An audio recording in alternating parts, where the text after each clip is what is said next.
Allahumma salli ala Muhammad, ya Rabbi salli alaihi wasallim. Allahumma salli ala Muhammad, ya Rabbi balighul wasilah.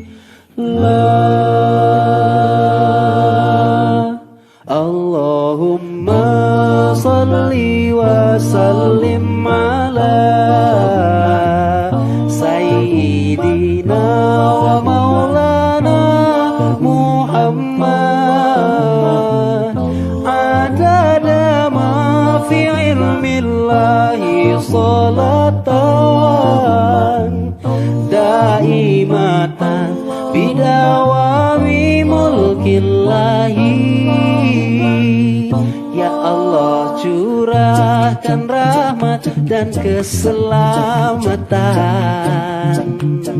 pada Nabi junjungan kami Muhammad, selamanya di dalam keabadian,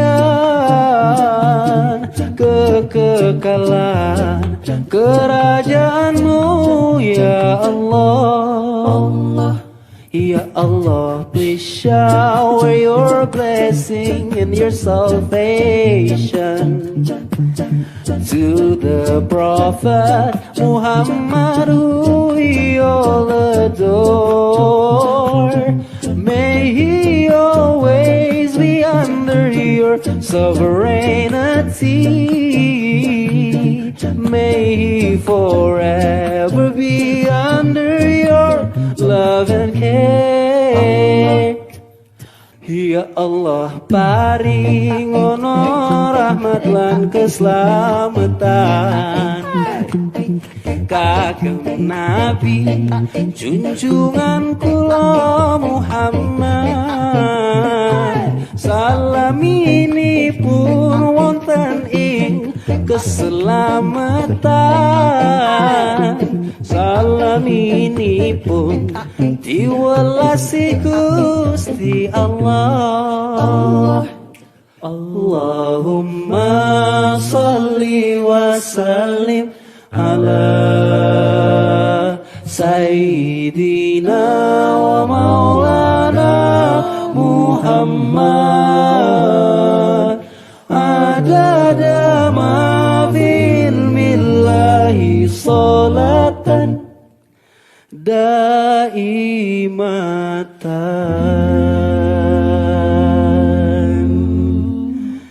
bidawami mulkillahi. Ya ya ya ya ya ya ya ya ya ya ya ya ya ya.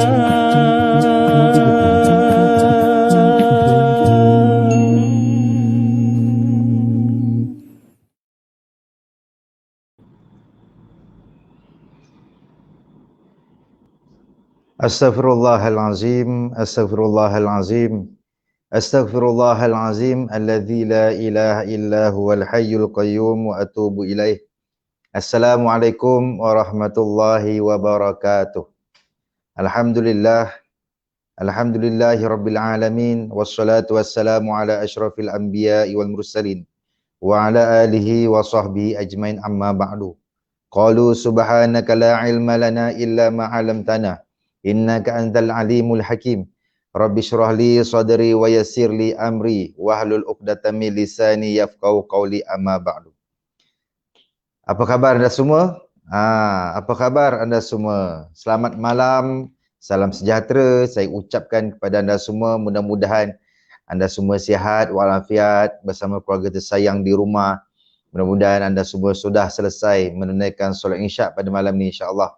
Dan terima kasih saya ucapkan kepada anda semua yang sama-sama dengan kita pada malam ini untuk sambung perbahasan kita pada malam ini, iaitu pada malam ini insya-Allah kita akan bawa tajuk berkaitan tentang Tajuk berkaitan tentang apa? Tata cara perjalanan umrah. Okey, tata cara perjalanan umrah.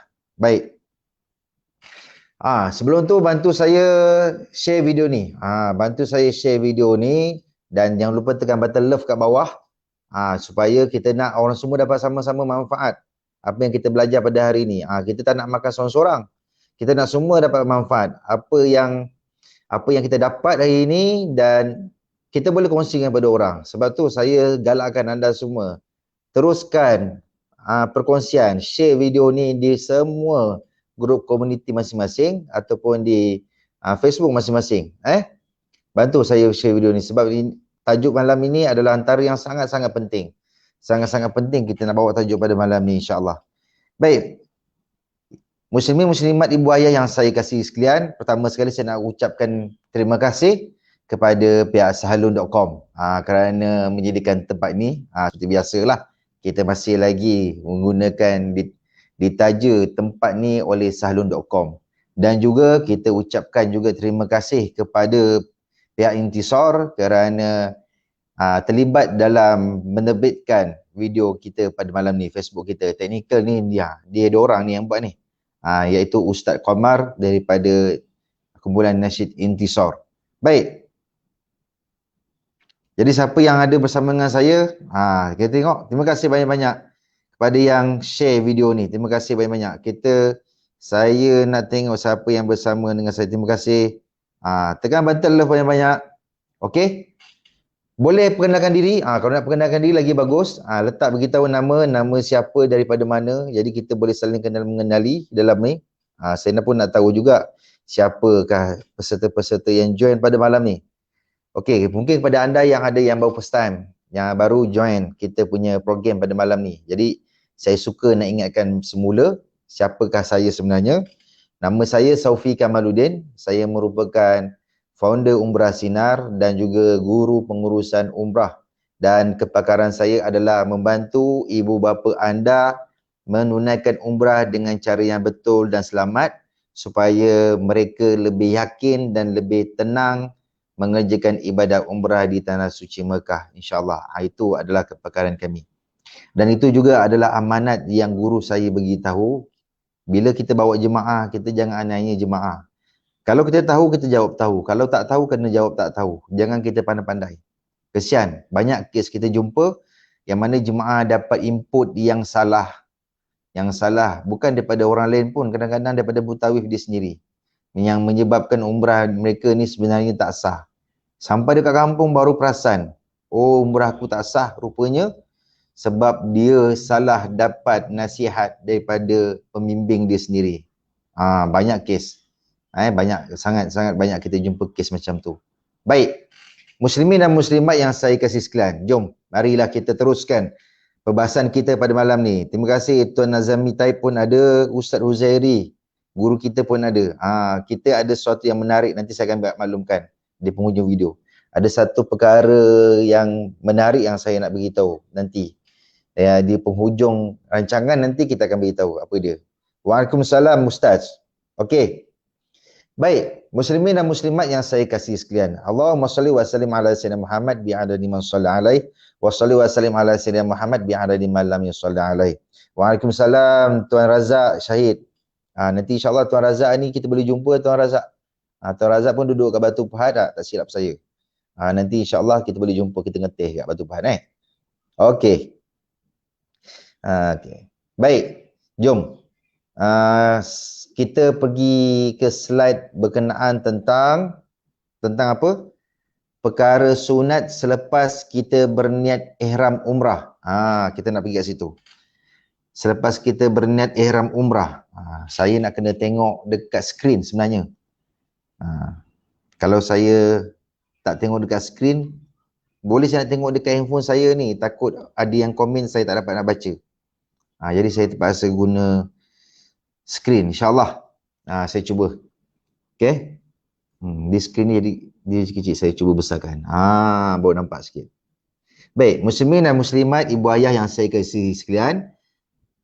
Sunat-sunat selepas berniat ihram umrah. Okey, tuan-tuan, sekarang ni saya nak tuan-tuan bayangkan. Bayangkan kalau tuan-tuan sekarang kita sudah berniat ihram. Bayangkan kita sudah berniat ihram. Jadi kita sudah pun berniat ihram dekat mikot, kan? Kita sudah berniat ihram dari mikot. Jadi apakah perkara sunat kita nak buat? Selalu orang tanya, Ustaz, lepas kita berniat apa yang perlu kita buat?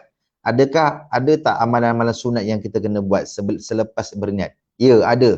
Antaranya yang pertama adalah sunat kita bertalbiyah di bibir sebanyak 3 kali. Tu disunatkan kita bertalbiyah. Labbaik Allahumma labbaik, labbaik la syarika lak labbaik, innal hamda wan ni'mata laka wal mulk la syarika lak. Sunat 3 kali. Biasa kalau macam saya bawa jemaah, selepas kita berniat ihram, kita masuk dalam bas, katalah kita ni daripada Malaysia, kita terus masuk ke Mekah. Kemudian dekat dalam kapal terbang, kita berniat ihram. Bila sampai di Qarun Manazil, miqat Qarun Manazil, kita berniat ihram umrah. Lepas kita berniat umrah, kemudian apa kita buat? Disunatkan untuk kita bertalbiyah. Dekat dalam kapal terbang tu lah kita bertalbiyah. Labbaik Allahumma labbaik, labbaik la syarika lak labbaik, innal hamda wan ni'mata laka wal mulk la syarika lak. Tu disunatkan. Berapa banyak? Disunat 3 kali. Kalau buat lebih lagi bagus. Kalau mengikut ikum, dalam kitab kata, ulama kata, untuk orang yang bertalbiyah, disunatkan dia bertalbiyah start daripada dia di mikot, berniat ihram tu, sampailah bila tamat untuk kita nak talbiyah ni. Sampai kita jumpa Baitullah. Sampailah kita landing dekat dataran Baitullah. Sampai situ barulah kita berhenti untuk talbiyah. Jangan tengah tahu kita talbiyah pula. Jangan tengah tahu kita talbiyah. Salah tu. Talbiyah dia start mana? Start kita berniat, tamatnya sehingga kita jumpa Baitullah. Bermakna sampailah kita di dataran Kaabah. Sampai dataran Kaabah, baru kita berhenti untuk bertalbiyah. Jadi, kita bertalbiyah 3 kali. Bagi wanita, disunatkan perlahankan suara. Jangan kuat-kuat, sebab suara tu aurat. Bagi lelaki, bacalah. Nak baca kuat boleh, tapi tengok, jangan sampai mengganggu orang. Rasa boleh baca sendiri, baca sendiri. Ni kadang-kadang kita tengok ada jemaah dalam kapal terbang, lepas dia berniat umrah, dia tengok movie pula dalam kapal terbang. Dia tengok movie, ada yang sibuk tengok main telefon, ada sibuk dah tidur, disambung tidur balik semula. Jangan macam tu. Okey, Pahit Raja, ya, Tuan Razak Pahit Raja. Dekat je Tuan. Dekat UTHM tu kan. Okey, itu yang pertama. Jadi, perbanyakkanlah kita bertalbiyah. Itu yang pertama. Yang kedua, apa lagi kita boleh buat? Istighfar. Ustaz, dah bertalbiyah dah, Ustaz, dah kering liur. Ustaz, ada tak amalan yang lain? Ya, ada. Banyakkan istighfar. Apa sebab kita nak istighfar? Sebab kita nak amalan kita Allah terima. Amalan kita ni Allah terima, permohonan kita Allah terima. Kadang-kadang Puan, yang membuatkan doa kita ni terhalang disebabkan dosa. Disebabkan dosa kita ni banyak, itulah yang menyebabkan amalan kita pun tersangkut. Kita punya permohonan kita pun tersangkut. Sebab itu, disunatkan kita beristighfar. Banyak istighfar. Astaghfirullahalazim, astaghfirullahalazim, astaghfirullahalazim. Istighfar minta ampun pada Allah supaya Allah terima amalan kita dan Allah makbulkan apa yang kita minta sepanjang kita mengerjakan umrah. Itu amalan sunat yang kedua.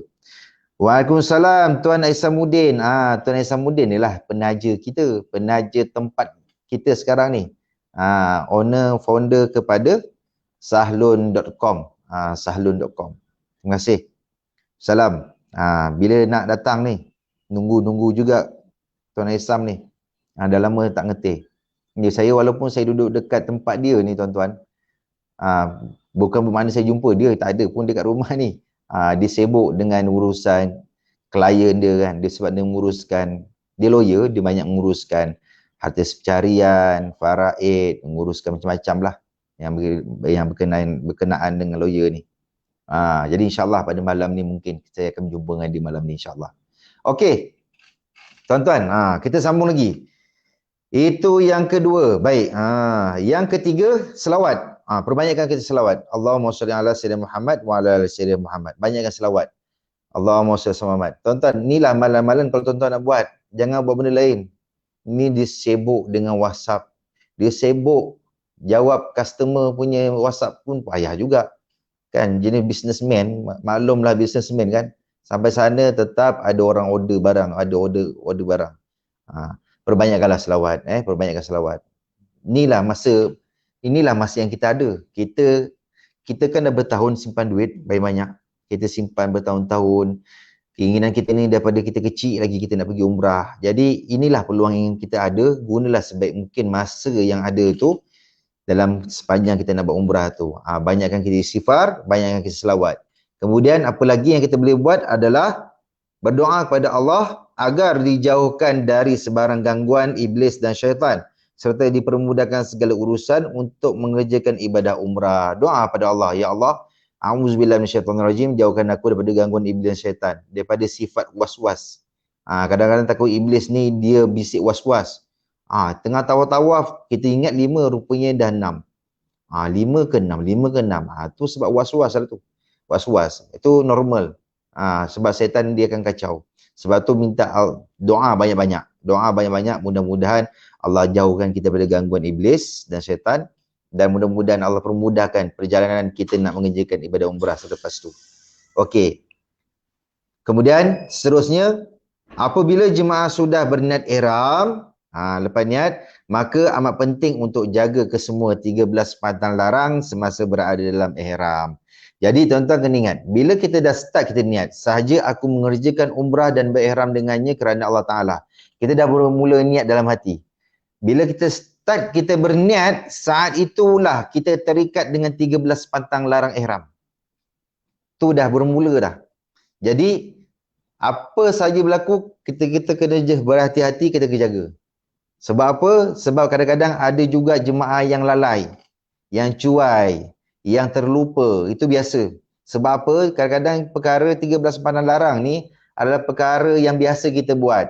Pakai minyak wangi, pakai pakaian berjahit. Sebab tu kalau saya bawa jemaah, kita akan pastikan, kita akan cek setiap jemaah tu dari segi pakaian dia dan sebagainya. Kita akan cek. Kadang-kadang kita baru nak berniat, tiba-tiba kita nampak ada jemaah lelaki dah pakai kasut. Kita tegur, pakcik, kena tukar sekarang, kena pakai selipar. Kita akan cek dari segi pakaian dia. Wanita, biasa kita akan cek dari segi aurat dia, rambut di celah tudung telekung mereka ni kadang ada terkeluar sedikit aurat. Kita minta jemaah wanita, sesama jemaah wanita sama-sama cek antara satu sama lain. Kita akan cek, sebab apa? Itu dah memang tugas kita sebagai mutawif.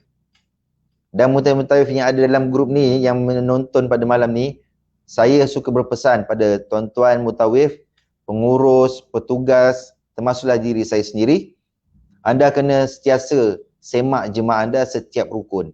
Jangan tunggu sampai habis rukun, dah tahlul baru nak tanya, baru nak semak, baru nak cek. Sebab apa? Sebab dah tak guna dah, benda dah lepas. Setiap rukun kita kena sentiasa semak. Sebab kadang-kadang jemaah ada yang terlepas pandang. Bukan kata mereka tak belajar, ada. Kita percaya ada jemaah dia belajar, dia tahu. Ada yang dah pernah pergi haji, dia ada dah buat pergi umrah 2-3 kali. Tetapi sikap pelupa tu normal. Itu adalah sikap manusia. Sikap lupa, tak sengaja. Bukan sengaja nak buat, tak sengaja. Jadi kita kena sentiasa tegur, sentiasa semak. Itu memang tugas kita. Waalaikumsalam warahmatullahi wabarakatuh, Puan Nur Qarirah. Terima kasih Puan Nur Qarirah. Okey. Baik. Jadi kena sentiasa semak. Sebab tu bila anda dah start berniat ihram umrah, sebelum niat kita akan cek. Dan anda pun sendiri kena cek dia. Jangan harapkan mutawif bertugas cek diri anda. Anda pun kena sendiri cek sendiri masing-masing. Tengok. Kadang-kadang kita tak perasan. Kita ingat kita dah pakai pakaian ihram. Rupanya ada seluar dalam pula kat dalam. Lupa lah nak tanggalkan. Terlupa. Sebab apa seluar dalam ni tuan-tuan, benda yang biasa orang pakai. Jaranglah kalau orang pergi kembara ni tak pakai seluar dalam. Tuan-tuan kalau kita daripada rumah pergi KL ke, pergi Perlis, pergi Johor, ada tak pakai seluar dalam? Ada tak pakai seluar dalam? Tak ada, jarang. Semua pakai seluar dalam. Sebab tu kadang-kadang kita tak sedar. Sebab tu kita kena cek sendiri juga. Mutawif takkanlah nak selakkan kita. Payahlah kalau mutawif nak selak kita. Jadi kita kena tahu sendiri. Baik. Seterusnya, okey, kita pergi tengok slide yang seterusnya. Tuan-tuan bantu saya. Boleh faham tak? Kalau faham boleh beritahu bawah tu, komen bawah. Faham, saya faham. Supaya saya tak syok sendiri. Okey, kita pergi ke slide yang seterusnya. Okey, bantu saya tekan share. Tekan share banyak-banyak. Tuan Haji Ayub Ahmad ada sekali. Ni pun sahabat saya juga. Biasa ada bersama dengan saya setiap kali kita buat kelas. Okey, tekan button love banyak-banyak. Okey. Kemudian, terima kasih Puan Saudah Ibrahim. Okey, kita tengok peringatan tambahan. Perlu diingatkan, jika sekiranya jemaah telah pun berniat ihram umrah, walaupun ianya umrah sunat, maka jemaah tersebut perlu menyelesaikan semua rukun-rukun dan wajib-wajib umrah tersebut. Tuan-tuan, bila kita nak buat umrah ni, ada dua perkara besar yang kita kena buat. Rukun dan wajib. Rukun umrah dan wajib umrah. Bila kita dah bermula, kita start niat, nak tak nak. Sama ada kita niat kita main-main, tak sengaja, nak tak nak, kita kena selesaikan juga. Kita kena selesaikan rukun, umrah dan juga wajib umrah. Kena ingat. Jangan dah niat, tiba-tiba nak cancel. Tak boleh. Umrah dia tak boleh cancel suka-suka. Kecuali ada sebab-sebab yang tertentu. Yang dibenarkan syarak. Itu nanti bab lain saya akan ajar. Baik, seterusnya dia kata, jemaah tersebut tidak boleh membatalkannya dengan sesuka hati. Kerana ianya masih lagi berada di dalam ihram umrah. Sudah pasti ianya akan pulang ke tanah air dengan membawa pantang larang ihram yang masih berada pada dirinya. Kalau tak berhati-hati, kita akan balik ke kampung dalam keadaan kita masih berpantang. Berpantang, kita dalam pantang larang ihram umrah. Tanpa kita sedar. Banyak kes kita jumpa. Banyak isu tu nanti saya ceritalah. Takut makan masa pula. Banyak kadang-kadang jemaah ada yang balik ke kampung. Bila balik dalam 2-3 hari, time itulah dia rasa macam was-was. Dia tanya ustaz, barulah dia tahu selama ni dia buat umrah tu tak selesai. Rupanya dia masih dalam keadaan ihram lagi. Bayangkan balik ke kampung masih dalam keadaan ihram lagi. Dia tak sedar, rupanya umrah dia tak selesai lagi. Rugi. Berhati-hati Waalaikumsalam Cik Nurul Aziz Patin. Ni sahabat saya daripada Temeloh ni. Okey. Terima kasih. Okey, seterusnya. Sebelum kita nak pergi mengerjakan ibadah umrah, dia kata, pastikan kita mempunyai ilmu yang cukup dan faham cara-cara hendak mengerjakannya. Semoga kita dapat mengerjakannya dengan baik dan sempurna. Tuan-tuan, umrah ni dia tak perlu hafal. Tuan-tuan jangan hafal. Tuan-tuan kena faham. Tuan-tuan kena faham. Saya, matlamat kami dalam nak membangunkan, nak baiki umrah ni, matlamat kami adalah kami nak jemaah sendiri yang boleh detect kesalahan mereka kalau mereka nak buat umrah. Bukan nak harap tunggu orang lain tolong bagi jawapan. Tak, kita nak biar bila kita dah ajar jemaah, sampai sana jemaah anda sendiri tahu, oh aku telah buat silap. Oh patutnya tak boleh macam ni. Oh patutnya macam ni. Tengok kawan-kawan kita buat salah, kita boleh tegur. Saya nak tahap sampai tak macam tu. Itu tujuan kita buat nak baiki umrah. Kita betul-betul nak baiki. Bukan setakat kursus 2-3 jam, 1 hari dah balik. Itu bukan cara kita. Terima kasih yang bagi tekan button love. Bantu saya share video ni. Bantu kita nak ramai lagi. Ajak lebih ramai lagi datang belajar. Okey, kita pergi slide yang seterusnya.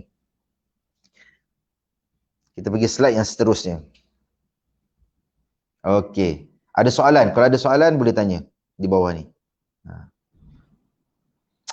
Okey, kita pergi ke tajuk utama kita. Tata cara perjalanan mengerjakan umrah. Okey tuan-tuan, hari ni kita laju sikit kita laju sikit. Sebab ini apa yang kita nak bagi tahu. Apa yang kita beritahu tata cara perjalanan mengerjakan umrah. Sebenarnya tata cara perjalanan mengerjakan umrah ni saya selalu ajar pada jemaah yang pergi dengan saya. Saya tak pernah ajar bab ni, tata cara perjalanan mengerjakan umrah pada jemaah yang secara general. Dalam kursus umrah kita tak. Biasanya part ni saya akan ajar waktu nak berangkat. Biasa waktu nak berangkat ni, waktu itulah yang kita akan buat satu program taklimat. Kita buat taklimat keberangkatan ke Mekah.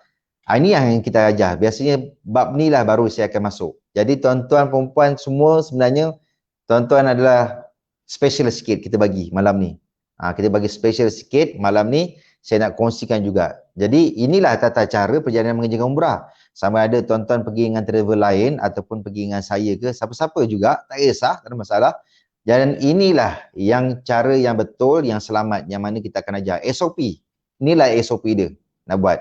Tetapi line travel kadang-kadang ada di lain sikit. Beza dia tak jauh sangat. Sikit je beza dia. Beza dia sikit sajalah, tak jauh. Tapi ini adalah cara yang macam mana saya dengan grup saya buat selama ni. Kita buat jemaah, inilah cara yang kita buat selama ni. Baik. Yang pertama. Terima kasih. Ada soalan boleh tak ajukan? Yang pertama. Jika jemaah yang memasuki Mekah melalui Jeddah, mereka hendaklah memakai pakaian ihram semasa di lapangan terbang KLIA 1 atau KLIA 2 atau di mana-mana tempat sebelum melintasi Miqat Qarun Manazil untuk berniat ihram umrah. Berniat ihram semasa berada dalam kapal terbang. Ini. Baik. Yang pertama bagi jemaah, kita kalau nak pergi Mekah, nak pergi buat umrah ni, ada dua laluan biasanya. Satu, ada orang trip dia masuk Madinah dahulu, daripada Madinah pergi Mekah. Ada orang daripada kampung, daripada Malaysia pergi ke Mekah. Jadi yang ni kalau anda daripada Malaysia, direct terus pergi ke Mekah, dekat mana tempat anda berniat adalah di Qarun Manazil. Tetapi anda kena pakai pakaian ihram siap-siap. Dekat mana ada orang pakai dalam kapal terbang, ada orang pakai dalam airport. Tapi kalau tanya saya cadangkan, saya lebih prefer anda pakailah kain ihram dekat airport. Dekat tempat menunggu. Bukan bahagian luar, dekat check-in dalam. Dalam airport KLIA tu, dah check-in, sementara nak tunggu pintu flight terbuka, kat situ anda boleh tukar. Cari bilik air, anda boleh tukar. Cari surau. Kat situ. Sebab apa kalau anda tukar, saya tengok kadang ada jemaah dia suka tukar pakaian ihram dekat dalam kapal terbang. Masalahnya kapal terbang ni tak ada tempat nak tukar pakaian, susah. Kalau boleh tukar pun, kadang-kadang dia orang tukar dalam bilik air. Bilik air kapal terbang, siapa yang pernah naik kapal terbang, dia tahulah. Sempit. Susah kita nak tukar. Kemudian dengan kadang lantai basah, ada najis, kita tak tahu. Jadi kain ihram tu kita nak kena jaga juga. Tak nak boleh ada najis. Sebab nanti kita nak semayang jamak kat dalam kapal terbang. Kalau kain ihram kita najis, macam mana kita nak solat? Sebab tu, saya lebih prefer anda tukar pakaian ihram di kat mana? Dekat airport KLIA, dekat kawasan check-in. Okey, Ustaz Jalil Samad pun ada juga. Terima kasih. Okey, itu yang pertama. Ni saya sekali one shot Saya terus bagi tahu satu-satu. Baik. Rasa dah nak iklan rasanya. Okey. 2 minit lagi kita nak iklan. Baik. Seterusnya yang kedua, jika jemaah yang masuki Mekah melalui Madinah, mereka akan dibawa untuk berniat ihram di miqat yang terdekat iaitu Bir Ali ataupun Zulhulaifah. Itu bagi jemaah yang bergerak daripada Madinah. Jadi mana kata kita kalau daripada Malaysia pergi Madinah, kita pakai biasa je. Tak ada apa-apa tukar, tak tukar pakai ihram. Nanti bila kita dah ziarah dekat Madinah, kita dah pergi masjid, dah duduk dalam 3-4 hari kat Madinah, bila nak bertolak ke Mekah, kita akan singgah dah satu tempat miqat namanya Masjid Bir Ali ataupun digelar sebagai Masjid Zulhulaifah. Kat situlah ada jemaah akan tukar pakaian ihram dan juga berniat. Ada jemaah dia tukar pakaian dekat hotel Madinah, tapi ada jemaah dia tukar hotel. Tak kisah, yang penting sebelum nak berniat tukar dulu pakaian ihram. Kena pakaian ihram lengkap sempurna barulah anda berniat. Okey? Baik tuan-tuan, kita berehat sebentar. Saya nak tunjukkan anda satu video ni sangat menarik. Anda tengok video ni dulu. Nanti kita sambung balik semula. Terima kasih.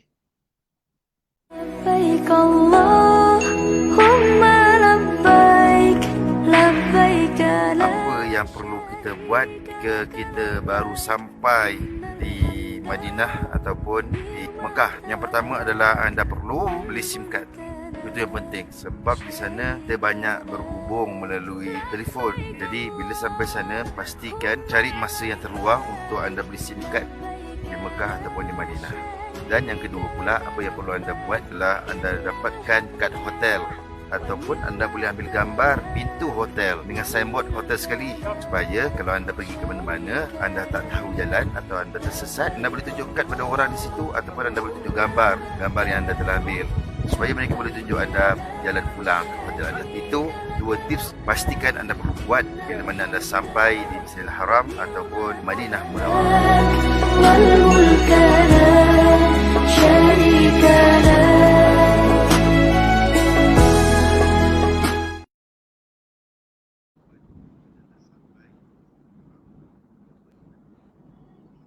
Baik.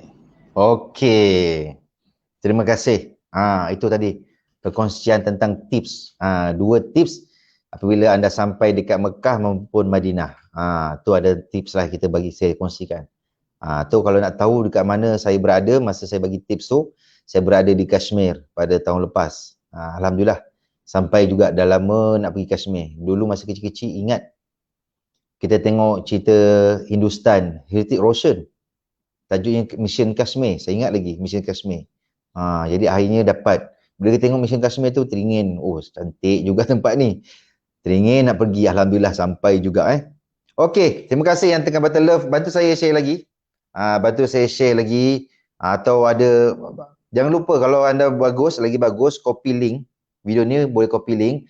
Anda paste dekat semua grup-grup WhatsApp. Ajak dia orang belajar sama-sama. Terima kasih Ustaz Uzairi. Ini baju raya. Tuan-tuan, walaupun PKP kita raya tahun ni, belilah juga baju raya ni sebab budak minta kan. Beli jugalah baju raya ni. Terima kasih Ustaz. Okey, seterusnya. Jom kita pergi tengok slide kita. Tengok dekat skrin. Okey, tadi itu yang kedua bagi jemaah yang bergerak daripada Madinah masuk ke Mekah. Dia masuk Mekah melalui Madinah. Jadi tempat berniat dia adalah di Bir Ali. Bir Ali ini, Masjid Bir Ali ini dia bukannya Masjid Sayyidina Ali, jangan salah faham. Bir Ali ini dulu ada satu telaga. Telaga tu namanya kepunyaan Ali. Hak milik Ali. Ali ni wallahualam tak tahu siapa Ali tu. Jadi atas sebab tu masjid tu dinamakan sebagai Masjid Bir Ali lah. Itu yang difahamkan oleh guru terang kepada saya sebelum ni. Baik. Kita tengok yang ketiga, apa dia tata cara perjalanan mengerjakan umrah yang ketiga. Yang ketiga adalah mutawif ataupun petugas. Dengar ni. Ni penting ni. Mutawif, guru bimbingan akan membuat pemeriksaan untuk kali terakhir bagi memastikan semua jemaah mengikut peraturan dan syarat-syarat sebelum berniat mengerjakan umrah. Sebelum niat, kita akan pastikan, kita akan cek setiap seorang. Kita akan cek, ada satu bas ke, dua bas ke, tiga bas, kami semua akan pastikan cek. Ini tuan-tuan saya nak bagi tahu, ini cara kami. Ini cara kami. Kalau travelan, wallahualam. Tapi majoriti memang macam tu lah, dia orang akan cek. Kalau tuan-tuan jumpa travel yang rajin cek kita, tu bagus. Dapat travel yang macam tu. Selalu sikit-sikit pantau, sikit-sikit tanya kita. Itu bagus. Kita kena cari syarikat yang macam tu lah. Sebab kita first time datang Mekah, first time nak buat umrah, kita pun takut salah. Ada pula jemaah jenis senyap, tak nak beritahu dia salah. Ada yang jemaah jenis bila tak faham, dia tak nak buka mulut. Mulut tu berat, dia ikut rasa dia je. Dia ikut orang tu buat A, dia ikut buat A. Dia tak tahu pun kenapa orang tu buat. Itu namanya umrah ikut-ikut. Mana boleh umrah ikut-ikut. Dia tak boleh pergi umrah ikut-ikut. Kena belajar, kena tahu. Okey? Baik. Jadi kita akan pastikan. Kita akan cek setiap seorang. Kita akan cek dari segi pakaian. Kita akan tanya, ada tak pakaian dalam tu? Kalau tak ada, tengok selipar bagi lelaki. Bagi jemaah wanita, kita akan tengok aurat dia. Kita tengok dari segi pakaian dia, macam mana dan sebagainya. Kita akan simak. Barulah kita suruh jemaah berniat umrah. Baru suruh berniat umrah. Baik. Kemudian yang keempat. Mutawif akan mengajar cara untuk berniat mengerjakan umrah. Bagi jemaah yang tak tahu, ikut kata mutawif. Kita akan ajar. Tuan-tuan, kita akan bawa buku. Nota yang saya tunjukkan selama ni, nota yang kita buat sendiri. Nota itulah yang kita bagi pada jemaah, kita akan suruh jemaah bawa. Tengok. Kita akan beritahu. Kita akan baca sama-sama dan kita akan suruh jemaah niat sama-sama. Kita akan sama-sama. Mana kita tak suruh jemaah buat sendiri, tak. Itu bukan cara kita. Kita akan maklum pada jemaah sebelum tu. Kita akan maklum, okey jemaah, kita akan niat bersama-sama. Kalau boleh niat bersama-sama. Tapi kalau ada jemaah yang dah tahu, boleh buat sendiri, terpulang. Boleh buat sendiri. Bagi jemaah yang tak tahu, nak ikut saya, nak niat bersama-sama dengan saya, okey tunggu dalam bas. Biasanya dalam bas. Mana kata, kalau kita gerak daripada Masjid Bir Ali, biasanya saya kalau daripada Madinah, pergi Mekah, masuk Masjid Bir Ali, saya tak masuk dalam Masjid Bir Ali. Kita cuma duduk dalam bas je. Bas cuma parking luar masjid saja. Kemudian dah parking, barulah kita berniat dalam bas sama-sama. Lepas berniat, barulah kita terus perjalanan kita ke Mekah. Biasa saya buat macam tu lah kalau jemaah saya tak ramai. Kalau jemaah saya ramai, saya akan buat macam tu. Kalau tak ramai, saya tengok dulu. Kalau rasa saya boleh handle jemaah ni, saya akan bawa masuk lah. Kalau rasa ramai, macam hari tu kita bawa 2 bas. Macam 2 bas ni kita tengok, tak boleh nak handle. Kita niat dalam bas. Sebab apa? Takut nanti sampai masjid, ada yang pergi berjalan dalam masjid tu, ada kedai-kedai runcit. Orang semua tunggu dekat dalam bas, dia orang tak siap-siap lagi. Jadi, melibatkan masa sebenarnya. Kita nak kejar masa sebenarnya. Okey, baik. Kemudian yang kelima, setelah semua jemaah berniat ihram umrah, dah niat dah. Semua jemaah dah niat, maka mulakanlah dengan lafaz talbiyah di mulut jemaah sendiri sebanyak 3 kali. Saya akan baca. Okey, jemaah semua niat dah. Siapa yang ada masalah dengan niat? Tak ada. Boleh faham? Boleh faham. Okey, jemaah wanita, saya akan announcement. Jemaah wanita yang mana tengah bersuci, yang tengah suci, daripada head, baca yang nombor 1.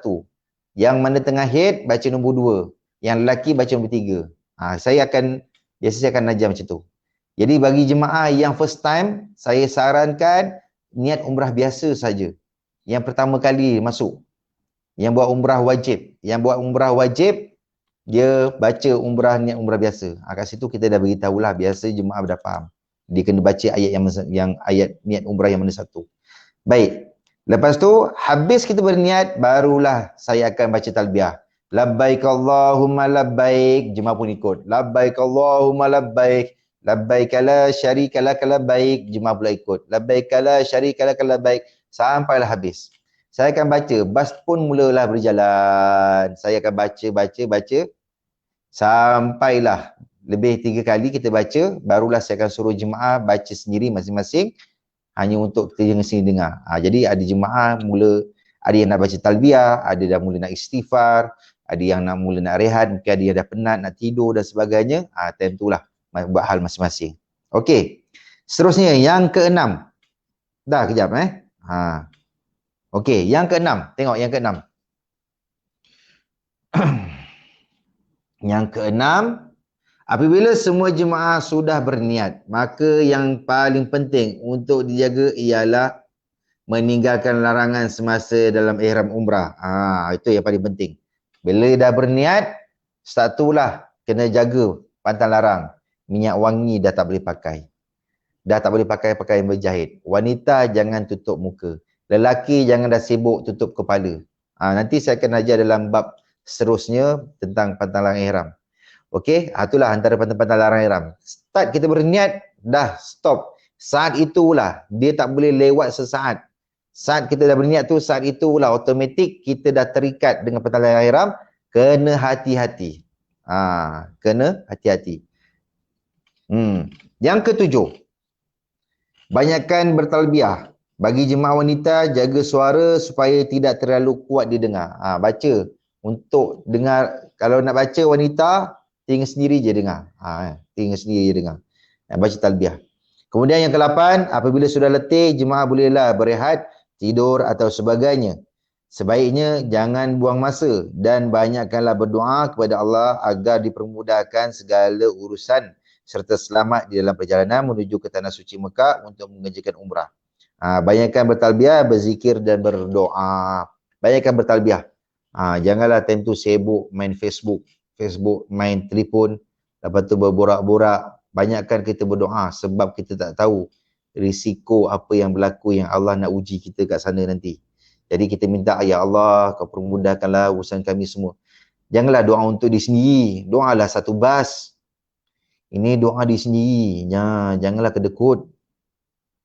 Ada doa, ya Allah, mudahkan umrahku, ya Allah. Sekali ada jemaah sangkut pula. Habis satu grup masalah. Tuan-tuan kena ingat bila kita dah pergi umrah, ni saya nak nasihat.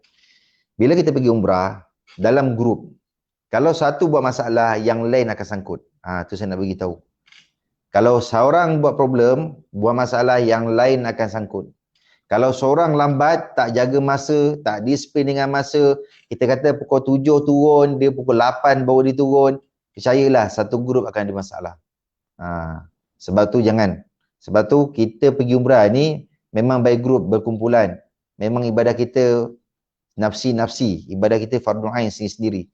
Tetapi dari segi pengurusan kita by group. Lainlah kalau tuan-tuan perempuan pergi umrah seorang-seorang. Tu tak apa. Nak lambat ke, nak cepat ke terpulang. Tapi bila by group, tuan-tuan kena disiplinkan masa. Itu adalah biasa banyak jemaah ni masalah pada masa sebenarnya. Yang kita perhatikan. Banyak sangat pada masa. Kita kata pukul 7.30, pukul 8.30 dia baru sampai. Kita kata pukul 4, pukul 5 baru sampai. Sangat selalu lambat. Okey? Baik, seterusnya. Yang ke-9. Yang ke-9. Okey, tengok yang ke-9.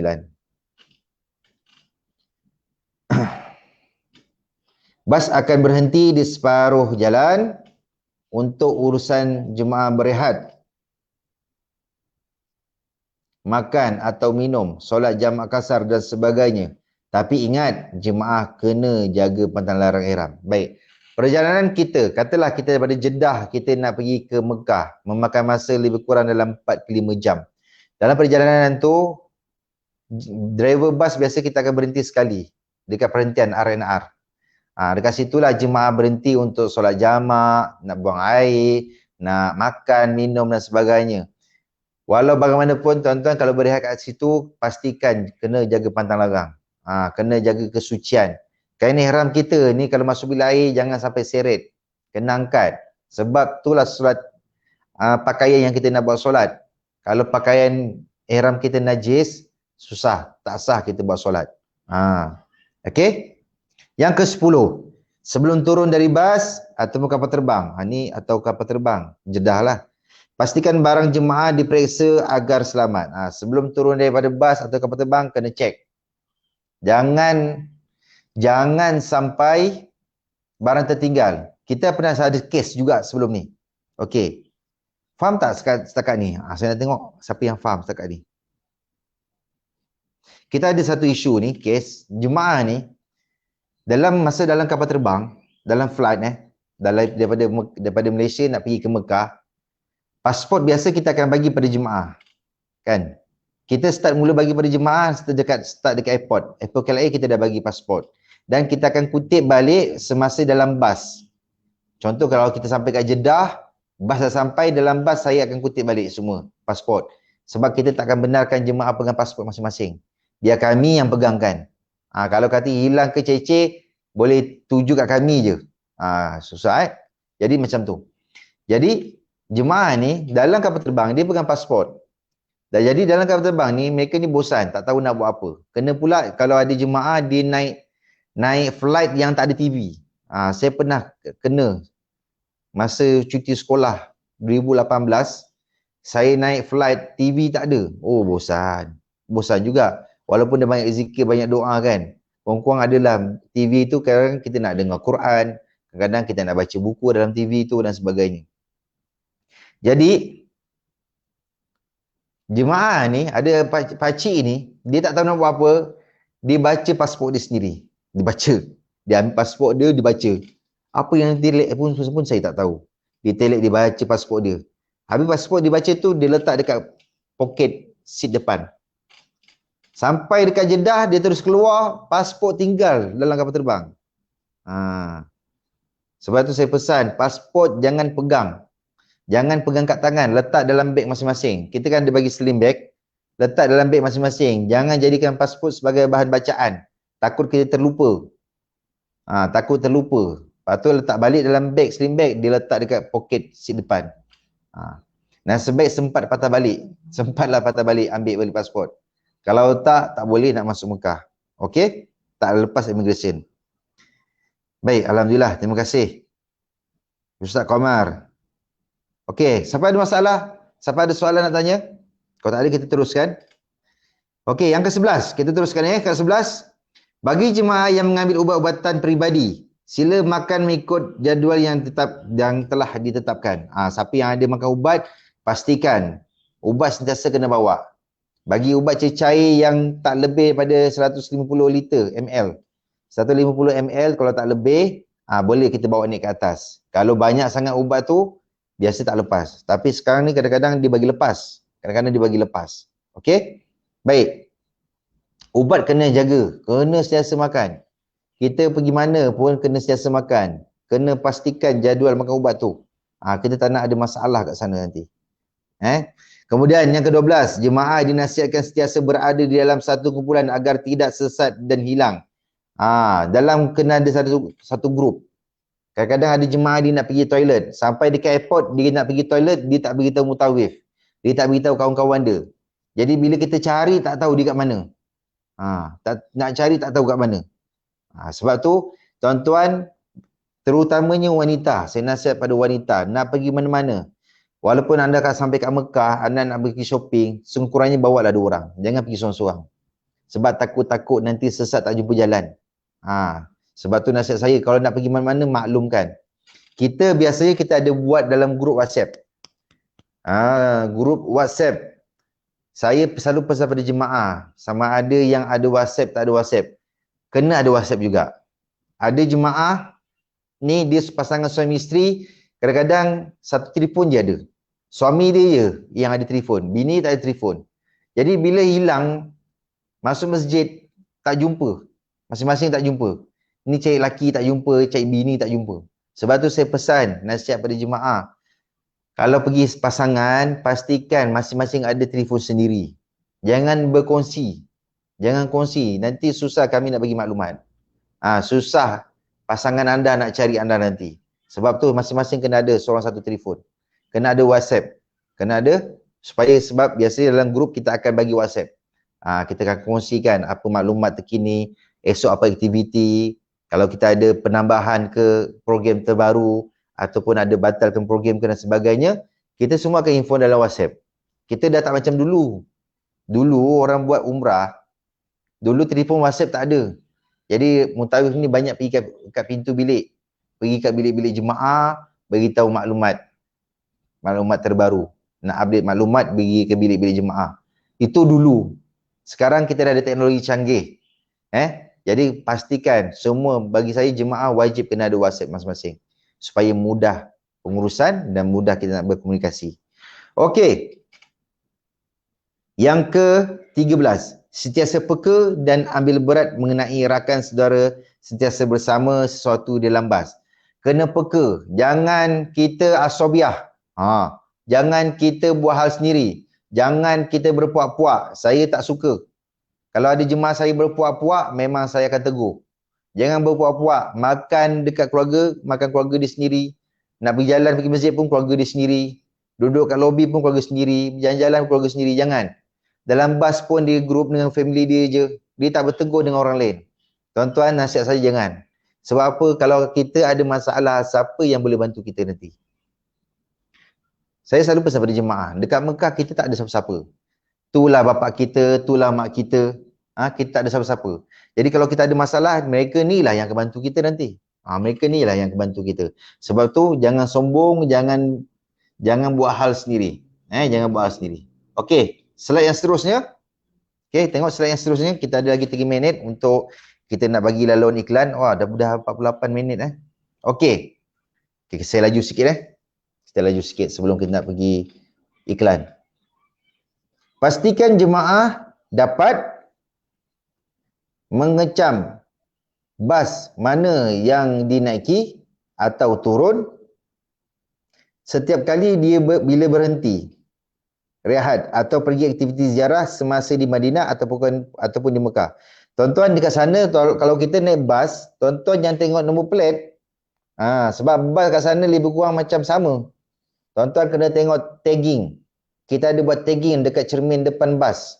Cermin, bas, kat cermin tu kita ada tagging. Ada logo syarikat. Anda kena mark anda punya bas yang mana satu.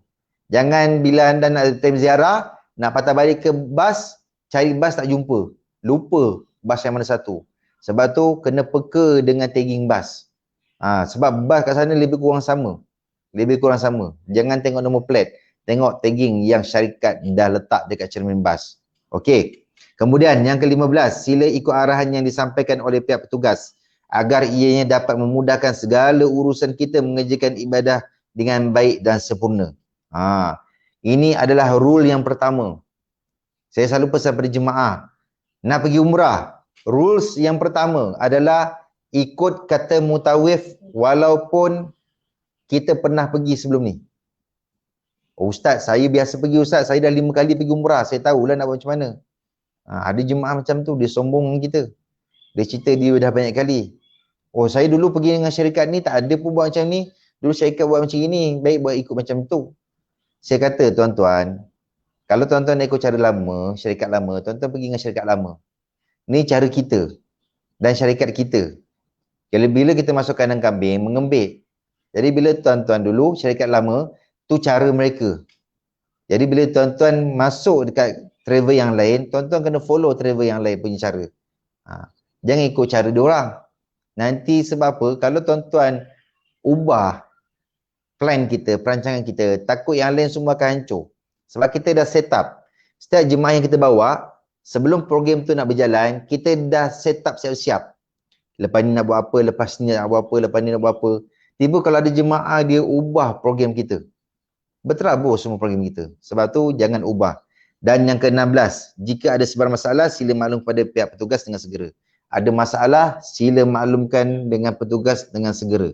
Okey. Baik.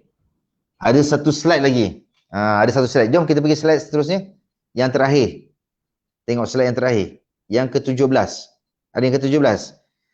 Siapa yang faham setakat ni? Okey. Kita adalah sebagai tetamu, maka wajib bagi kita untuk menjaga adab-adab. Kita tetamu Allah, kita jaga adab. Sama juga macam kita nak masuk rumah orang. Masuk rumah orang, ada tata caranya. Ada rulesnya, kita kena follow. Kita masuk rumah orang ni, ada tata caranya. Ikut tata cara, ikut SOP yang telah disediakan. Begitu juga, kita masuk rumah Allah, ada tata caranya. Ada caranya dan ada adab-adabnya kena ikut.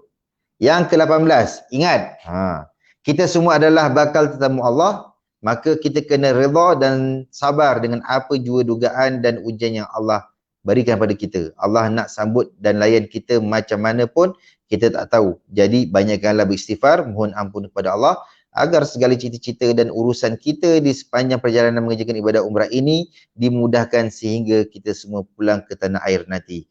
Baik. Jadi kita sebagai tamu Allah, kita kena redha dengan apa ujian yang Allah bagi kepada kita. Jangan marah-marah.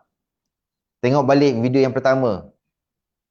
Video yang pertama, apakah ciri-ciri umrah yang berjaya?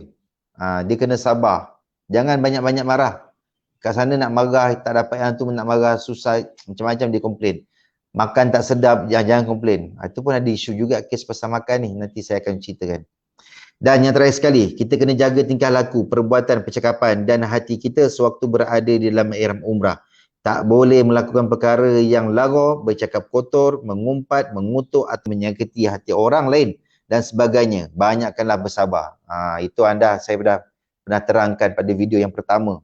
Nak baiki umrah, episod yang pertama, anda boleh tengok balik apa benda yang boleh buat, apa benda yang tak boleh buat. Baik tuan-tuan, kita berehat sebentar dan insyaAllah lepas tu kita akan buat rumusan.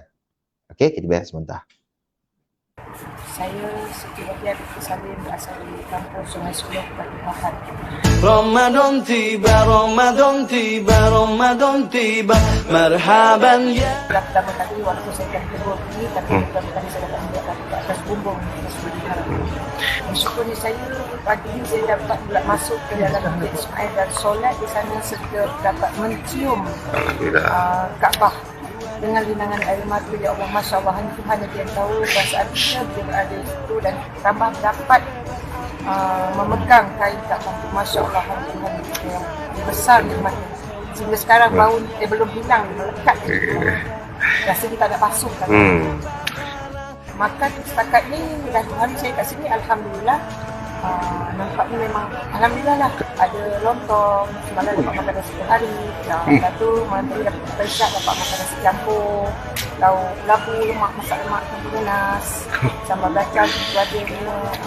Saya sentiasa diberi oleh Ustaz Sofi Tamaddin, dan dia lah yang membawa saya dapat masuk ke Hikmat Ismail dan dapat makan, dia lah yang membawa saya. Itu yang saya cukup, memang saya selut lah sebagai kata, memang saya cukup bangga sangat dengan dia. InsyaAllah saya harap dia pun berterusan lah bimbing setiap kali dia bawa jemaah, itulah cara yang dia nak, dan insyaAllah dia akan berjanji dengan kita orang, dia akan membawa ziarah ke tempat-tempat lain lagi, kemudian dan dia berjanji ingin buat tahlil pula di atas bumbung, insyaAllah. Marhaban ya Ramadan, marhaban ya Ramadan. Ramadan tiba semua bahagia, tua dan muda bersuka cita. Bulan ampunan, bulan yang berkah, bulan terbebas api neraka.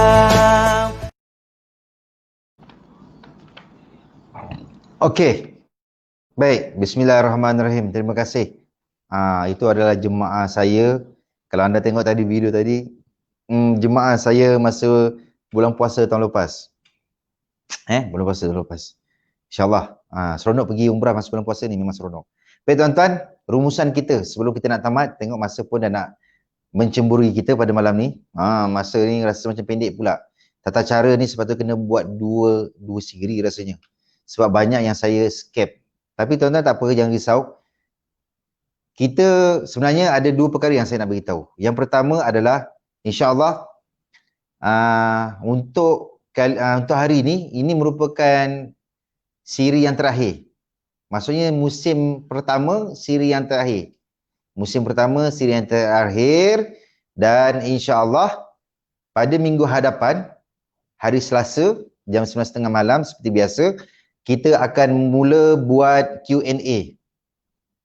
Kita bila nak tamatkan setiap musim ni, kira musim yang pertama, sebelum kita nak masuk tentang pantang larang dan tawaf, kita nak buat Q&A dahulu, supaya saya nak pastikan sepanjang kita buat program daripada episod yang pertama sampai sekarang, kita dah 10 episod sekarang, dah masuk hari ni masuk yang ke-10.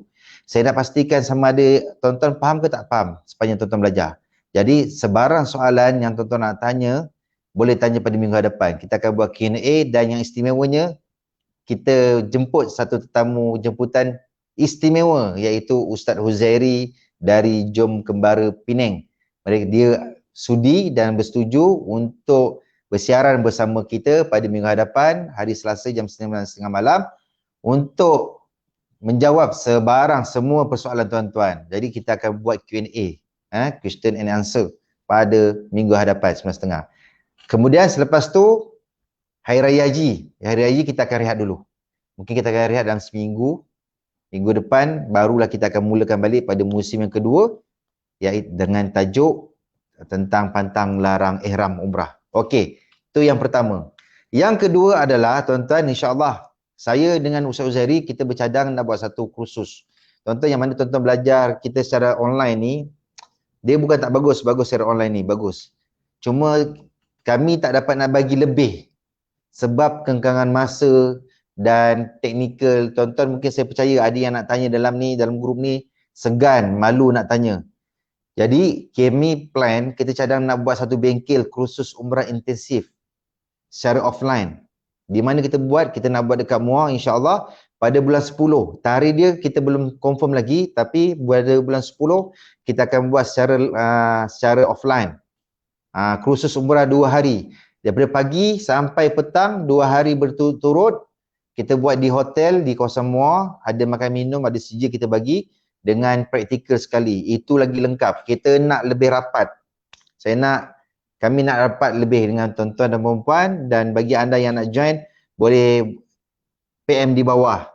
Boleh PM kat bawah, atau boleh call kita 010-889-2017. Kita nak buat bengkel kursus umrah intensif, yang lebih intensif, yang lebih advance. Kat situ, apa yang kita akan bagi tuan-tuan, selain nota, kita bagi nota macam ini, dan yang SOP tu, kita bagi lebih detail. Tata cara perjalanan umrah ni lebih detail daripada hari ni yang kita belajar. Sebab kita ada bagi map. Nampak tak map ni? Kita ada bagi map ni, kita buat. Okey, daripada Hotel Madinah kita kena buat apa? Step by step kita bagi. Tuan-tuan follow je kita punya rules ni, kita dah bagi. Kita bagi SOP yang lebih detail berbanding malam ni. Kita ada juga SOP untuk nak buat tawaf wada. Macam mana cara nak buat tawaf wada, SOP dia. Tiba-tiba lah katalah tuan-tuan buat wada, ustaz tak ada. Macam mana nak buat? Tuan-tuan follow je kita punya SOP ni. Follow je. Tuan-tuan dah belajar, jadi tuan-tuan tengah follow je. Ni SOP untuk wada. Boleh nampak tak? Ni. SOP tawaf wada. Jadi tuan follow. Daripada Mekah buat apa? Bagasi dibawa ke Dobi, berwuduk, pergi Baitullah, kita ada bagi. Semua kita bagi. Lepas tu kita ada buat checklist. Kita ada bagi juga checklist. Tuan-tuan.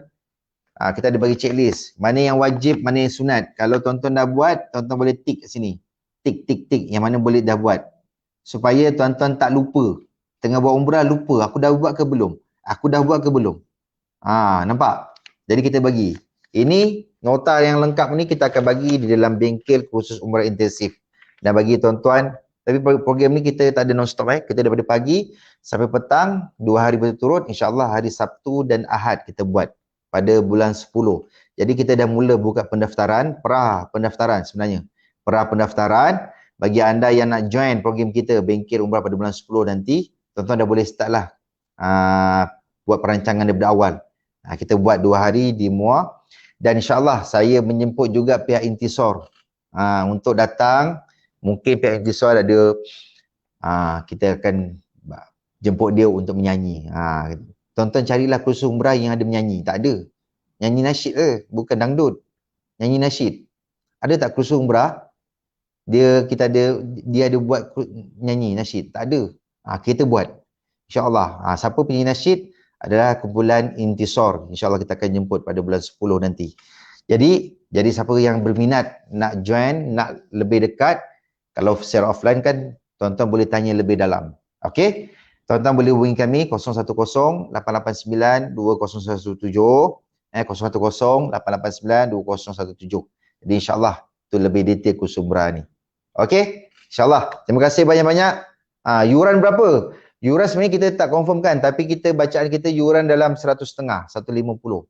Sebab dalam program kursus 2 hari ni, siapa yang speaker dia siapa? Speakernya adalah saya dan Ustaz Uzairi, kita 2 orang. Dalam satu kursus ada 2 ustaz yang akan bersama-sama dengan tuan-tuan perempuan semua. Baik, itu saja daripada saya. Terima kasih banyak-banyak.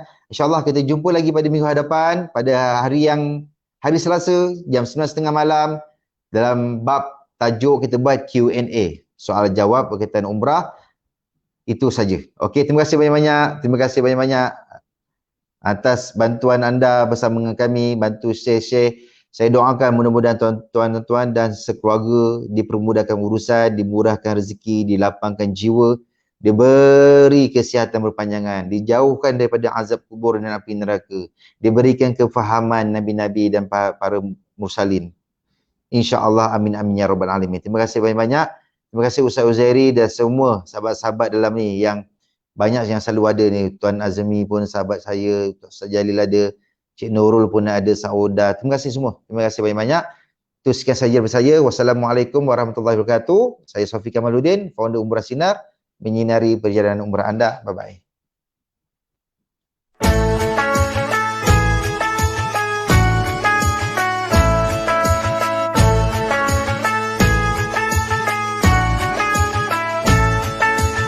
رمضان تيبا رمضان تيبا رمضان تيبا مرحبا يا رمضان مرحبا يا رمضان مرحبا يا رمضان مرحبا يا رمضان رمضان تيبا رمضان تيبا رمضان تيبا مرحبا يا رمضان مرحبا يا رمضان مرحبا يا رمضان مرحبا يا رمضان رمضان tiba semua bahagia, tua dan muda bersuka cita, bulan ampunan, bulan yang berkah, bulan terbebas api neraka.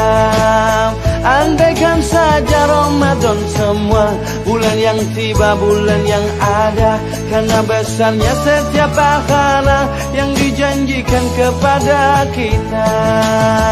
Marhaban ya Ramadan, marhaban ya Ramadan, marhaban ya Ramadan, marhaban ya Ramadan. Dalam bersahur ada pahala, dalam berbuka alangkah indah. Menahan diri, menahan lidah, menjaga hati, menjaga mata. Banyakkan amal hari-harinya, pahala datang berlipat ganda. Berlomba-lomba untuk ibadah, dunia bahagia surga nantinya. Ramadan tiba, Ramadan tiba, Ramadan tiba. Ramadan tiba, Ramadan tiba, Ramadan tiba. Dan semoga setiap jiwa diberikan ampunannya, dan semoga hapus